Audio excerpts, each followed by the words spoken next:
di Papaza Insight Channel. Hari ini saya sesuai dengan janji saya di episode sebelumnya bahwa saya akan menghadirkan analisis terkait live video ataupun live streaming sejak pukul 17.30 sampai setengah 10 kemarin malam terkait acara zikir dan doa kebangsaan yang dihadiri oleh Habib Syekh, dan kemudian acara itu dikemas ataupun di dalam satu rangkaian hari ulang tahun kemerdekaan RI yang ke-81 yang dilaksanakan oleh Kementerian Agama. Dan saya melakukan riset ini dua tahap. Yang pertama adalah ketika live streaming itu mulai dari pertengahan sampai akhir, kemudian 12 jam setelah live chat itu berakhir. Nah, pertama yang saya tegaskan terlebih dahulu, apa sebenarnya yang kita teliti? Saya meneliti apa sih? Penelitian sederhana ini bukan survei nasional, ini saya tegaskan. Kita nggak sedang mengatakan bahwa sekian persen rakyat Indonesia menyukai atau tidak menyukai Habib ketika live acara di Monas, gitu kan? Itu nggak, kita tidak akan menjelaskan ke situ. Yang kita analisis adalah jejak digital yang muncul selama live streaming, ya, pada acara zikir dan doa kebangsaan 1 Agustus 2026. Berdasarkan pantauan ya jumlah penonton serta komentar live chat yang berhasil saya dokumentasikan secara manual. Nah, di sini saya memakai 4 sumber data primer ya, komentar utama yang berhasil saya kumpulkan di tahap pertama itu pada saat pertengahan acara sampai dengan akhir acara gitu ya. Nah, ada 4 kanal itu adalah kanal Habib Syekh bin Abdul Qadir As-Segaf, kemudian kanal Kemenak RI, kemudian kanal iNews ya, RCTI, kemudian Kompas TV serta Sekretariat Presiden. Nah, kita melihat ya kita melihat pada saat live stream selesai, saya nggak sempat mengumpulkan atau mendokumentasikan live chat ataupun komentar-komentar di kanalnya Sekretariat Presiden dan Liputan 6. Baik jumlah penontonnya, tapi komentar ini nggak sempat saya lakukan scraping, ya. Keburu acara selesai. Jadi posisinya jangan dibalik. Ini adalah penelitian terkait tentang sampel percakapan digital, bukan survei terhadap seluruh masyarakat Indonesia. Kemudian yang kedua, kenapa kita meneliti mobilisasi? Karena sebelum acara berlangsung pada video pertama saya kemarin, beredar instruksi di lingkungan kerja Kementerian Agama di Kabupaten Wonosobo. Isinya pun sangat menarik, sangat spesifik dan sangat terperinci. KUA dan madrasah diminta membuat banner ukuran 3 kali 1 meter. Kemudian ASN ataupun non-ASN itu juga mewajibkan untuk merepost poster acara. Mereka kemudian diminta membuat tweetbot dan mengunggahnya ke media sosial masing-masing. Konten video dari Kemenak RI pun diminta untuk direpost. ASN dan non-ASN juga diwajibkan pula membuat video ajakan sendiri. Nah, yang paling menarik untuk kita lakukan penelitian live streaming semalam, KUA dan madrasah diminta mengkoordinasikan staf serta karyawannya untuk menonton live streaming. Nggak hanya berhenti di situ, teman-teman. Pelaksanaan instruksi tersebut juga diminta untuk dilaporkan melalui Google Form ya yang sudah dibuat dengan menyertakan bukti publikasi.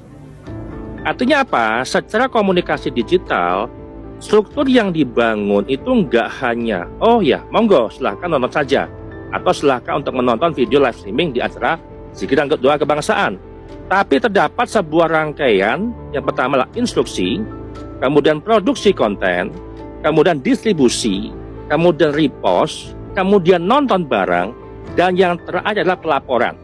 Inilah yang kita sebut sebagai mobilisasi institusional digital. Nah, kemudian ketiga,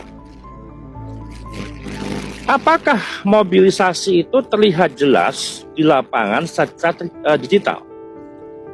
Ketika ada pertanyaan itu, saya akan menjawab ya. Jejaknya terlihat sangat kuat.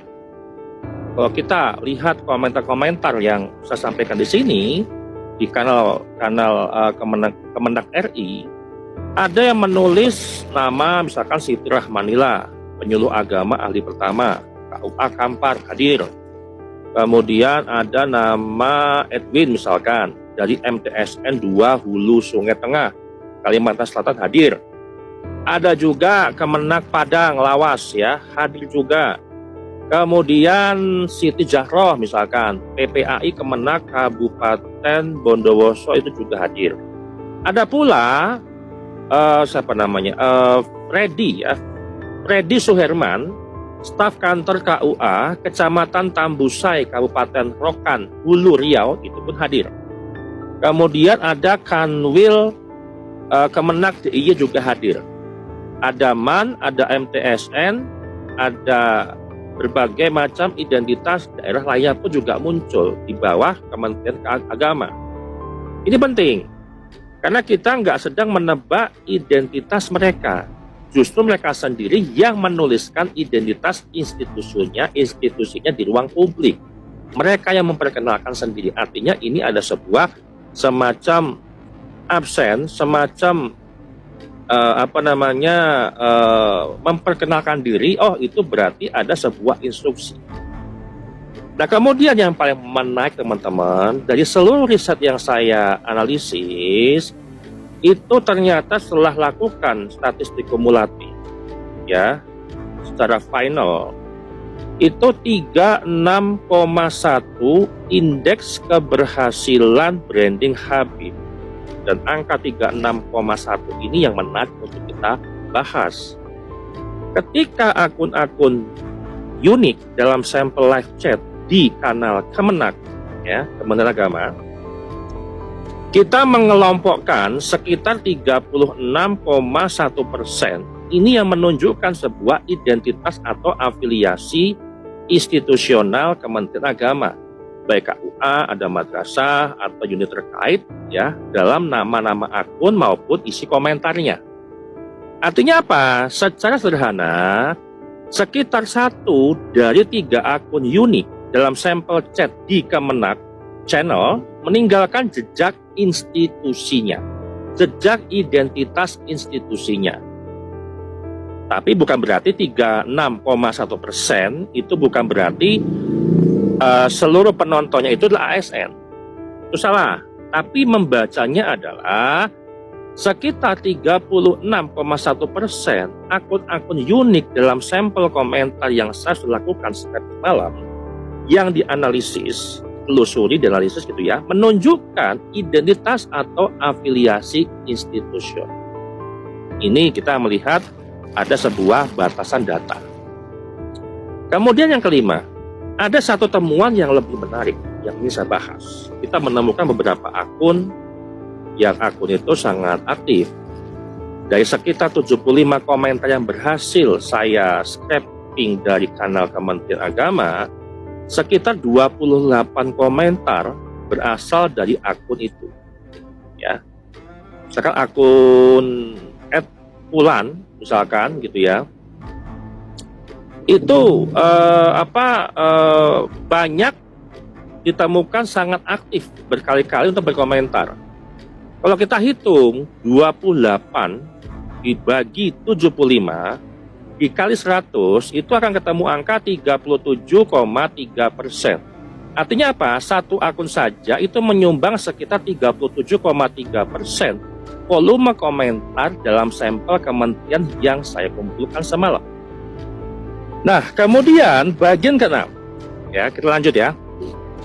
Indeks mobilisasi atau tingkat keberhasilan untuk memobilisasi massa acara itu untuk mewajibkan nonton gitu ya, itu 80%. Nah, kalau kita deteksi dari mana angka itu? Ya, ini kita perlu menjelaskan angka 80% ini adalah angka bukan angka resmi dari Kementerian Agama. Ini juga bukan berarti 80% ASN seluruh Indonesia itu menjalankan instruksi dari Kemenag. Itu enggak, kita enggak berbicara dan kita tidak mengatakan itu. Angka 80% itu adalah indeks analitis. Sama kayak semalam juga Prof. Nazaruddin Umar itu juga menyebut indeks kerukunan umat beragama itu 76%. Jadi ketika melihat indeks, berarti inilah indeks analitis. Apa artinya? Skor untuk menggambarkan seberapa kuat jejak mobilisasi yang saya temukan berdasarkan beberapa indikator. Nah, kita melihat apa? Yang pertama, instruksinya pun jelas dan bersifat wajib. Ini sudah kita bahas kemarin. Kemudian yang kedua, ada mekanisme repost dan memproduksi konten. Kemudian ketiga, ada instruksi menonton live streaming, wajib. Dan yang keempat, ada mekanisme pelaporan bukti yang diupload dengan menggunakan Google Form. Dan yang kelima, ketika live streaming berlangsung, kita memang menemukan berbagai macam akun yang secara terbuka mengidentifikasikan diri sebagai KUA, madrasah, Kementerian Agama, atau pegawai-pegawai unit terkait. Nah, ketika kita melihat indeks mobilisasi digital angka 80%, ini kategori sangat tinggi. Tinggi sekali. Sekali lagi, ini adalah indeks, bukan compliance rate ASN. Untuk mengetahui persentase kepatuhan ASN yang sesungguhnya, ya kita membutuhkan jumlah total orang atau unit yang menerima instruksi dan jumlah yang benar-benar melaksanakan 6 perintah itu. Dan ini kita harus jujur, kita belum memiliki data itu. Kemudian bagian ketujuh, lalu apa hubungannya dengan Habib Syekh? Nah, di sini penelitian masuk ke bagian yang jauh lebih sensitif sebenarnya. Acara negara menampilkan Habib Syekh ini sebagai salah satu figur agama yang sangat menonjol, apalagi tingginya kritikan terhadap nasabnya habaib dalam polemik nasab selama 3 tahun ini.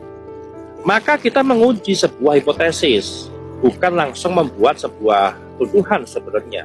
Kan, karena peneliti itu harus objektif, peneliti harus orisinil dan apa adanya gitu kan. Kalau acara dan mobilisasi digital yang juga menghasilkan misal branding atau amplifikasi terhadap figur Habib Ba'alawi, terutama Habib Syekh ketika acara itu, apakah kuatnya mobilisasi itu berhasil dikonversi menjadi penguatan citra figur Habib di mata publik? Ini berbeda. Ketika kita bicara mobilisasi, berarti mengukur kemampuan menggerakkan jaringan. Berarti mesinnya. Branding ini mengukur apakah exposure ya yang terjadi setelah itu menghasilkan penguatan citra figur. Misal, kalau kita beranalogi ya, ada sebuah restoran ini membagikan 10.000 voucher. Kemudian 8.000 voucher ini berhasil membuat orang datang. Ya, kalau secara mobilisasi berhasil. Tapi setelah makan, ternyata hanya sebagian pelanggan yang mengatakan restoran itu enak, luar biasa, murah, dan seterusnya, atau memuji restorannya. Maka keberhasilan mendatangkan orang bukan berarti keberhasilan membangun citra. Ini yang kita amati, yang ada berhubungan dengan Habib Syekh. Namun harusnya berbanding lurus ketika mobilisasinya sudah semakin tinggi, apalagi ada instruksi tadi, ya seharusnya mendapatkan exposure yang lebih tinggi, minimal sama. Nah, kemudian yang berikutnya, ketika kita meriset, meneliti kanalnya Habib Syekh, apa yang terjadi? Di kanal Habib Syekh terdapat banyak doa dan sholawat. Misal, Allahumma sholli ala Muhammad. Action. Nah, ya bagian berikutnya adalah ketika kita meriset, meneliti di kanalnya Habib Syekh, apa yang terjadi? Justru di kanalnya Habib Syekh terdapat banyak doa dan sholawat. Marhaban ya Rasulullah, ya Nabi salam alaika, amin ya Allah, dan seterusnya. Dan saya tidak memasukkan semua itu sebagai branding Habib Syekh. Kenapa? Karena kalau orang bersolawat kepada Nabi Muhammad itu nggak otomatis berarti sedang memberikan dukungan terhadap Habib Syekh, apalagi terhadap seluruh Ba'alawi. Kalau semuanya kita masukkan branding Habib, penelitian kita sendiri jadi bias. Maka kita pisahkan antara religious engagement dengan figur branding. Di kanalnya Habib Syekh, ini muncul masalah. Justru di kanalnya Habib Syekh sendiri muncul cukup banyak kritik. Misalkan ada kritik terkait mahalul qiyam separah ini. Terus lagi sholawatan kok joget-joget. Kemudian acara di Monas kali ini sangat mengecewakan, ya. Jadi joget-joget ini merusak citra sholawat dan seterusnya, gitu kan. Bahkan ada yang menyebut kameranya nggak fokus kepada Habib, gitunya. Kameramennya nggak profesional. Ya, sedih banget aku melihat ini dan seterusnya. Kalau kita perhatikan teman-teman, kritik itu muncul di kanal Habib Syekh sendiri. Artinya apa? Exposure yang besar tidak menghasilkan percakapan positif secara seragam pula. Apalagi kritik juga terkait tentang polemik nasab, gitu kan? Nah, kemudian bagaimana dengan channel iNews? Ya, ini hasilnya berbeda banget. Di iNews RCTI, percakapan lebih banyak bergerak ke arah korupsi. Prabowo Subianto, pemerintah, kemudian pejabat, kemudian politik, dan keadaan negara. Ada komentar yang menghubungkan acara dengan Habib, misalkan kurang lebih, sekarang Prabowo kok ke sahabat lama lagi pada habaib, gitu kan. Dan secara simbolik, ingin menunjukkan bahwa masih banyak yang mendukung dengan mengundang Habib dan para muridnya. Ini contohnya. Tapi ini bukan branding positif. Ini justru political habaib framing.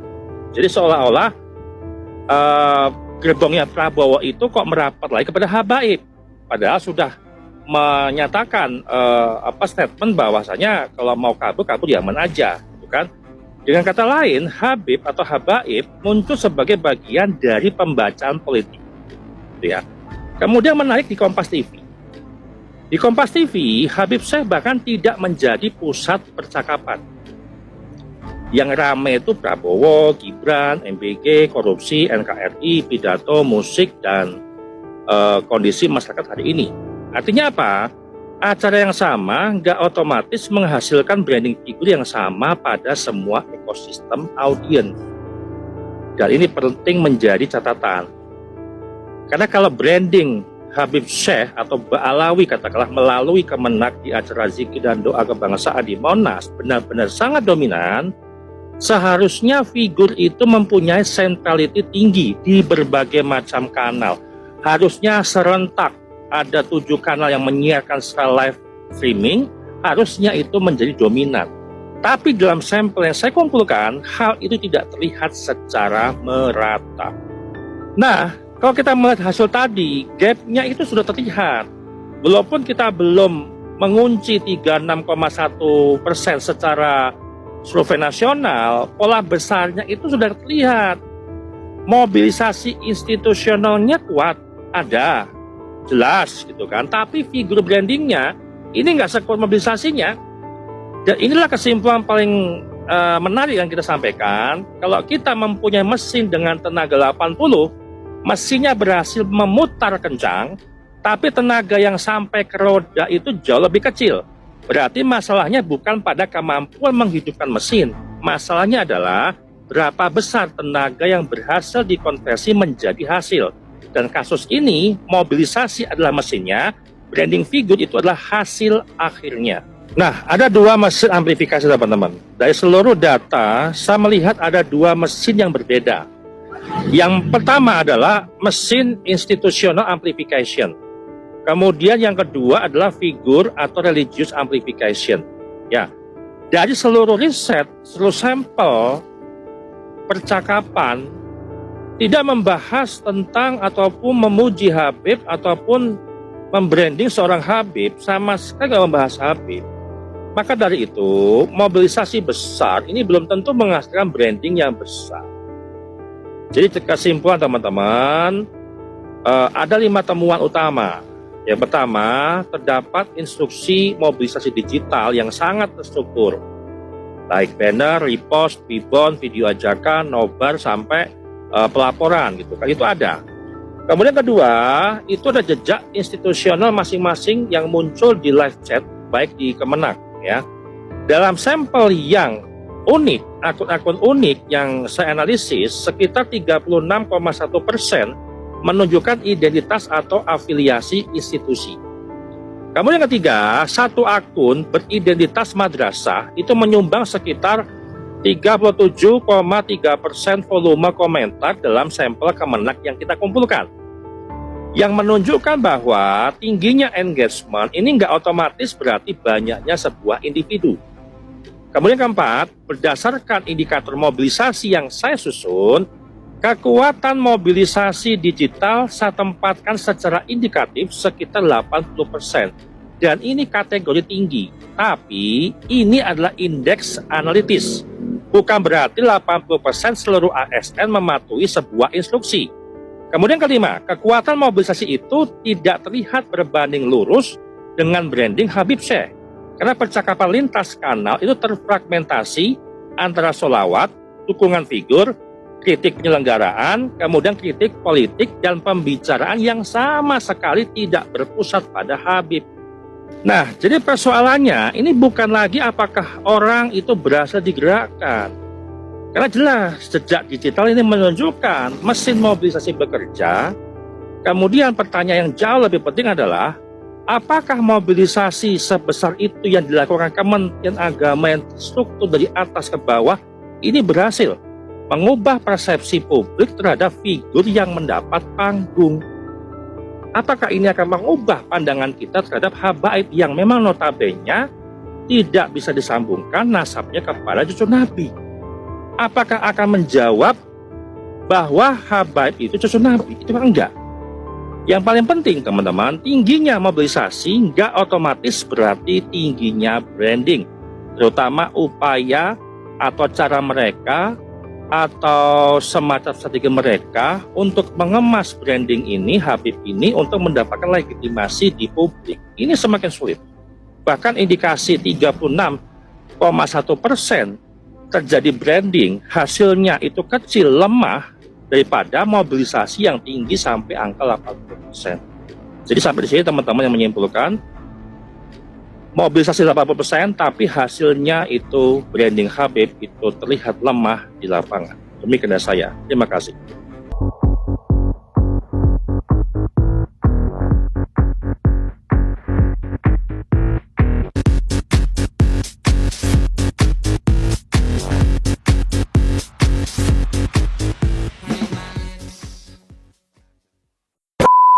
Acara zikir kebangsaan yang dihadiri Habib Syekh di Monas tadi malam, berdasarkan indeks analisis yang sudah saya temukan, menunjukkan